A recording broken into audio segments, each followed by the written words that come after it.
চশমা museum, a house of world class, জলট্যাক মোড়, বহরমপুর মডার্ন হোটেলের সামনে। এবার খড়গ্রাম ব্লক সমষ্টি উন্নয়ন আধিকারিকের কার্যালয়ে অন্নপূর্ণা যোজনার বকেয়া টাকার দাবিতে তীব্র ক্ষোভ উগরে দিলেন এলাকার শয়ে শয়ে সাধারণ মহিলারা। টাকা না পেয়ে ক্ষুব্ধ মহিলাদের বিক্ষোভ এবং সেই সঙ্গে আবেদনপত্র পুনরায় জমা দেওয়ার জন্য ব্লক অফিস চত্বরে আবেদনকারীদের এক বিশাল লম্বা লাইন চোখে পড়ে।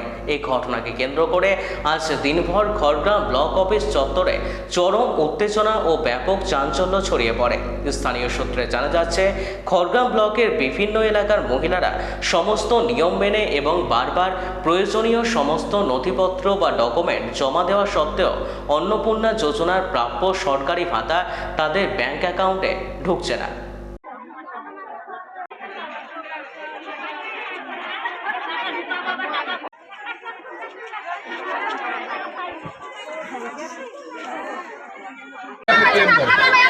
একদম পরিষ্কার কথা, ক্লেম আর অবজেকশন যেটা আছে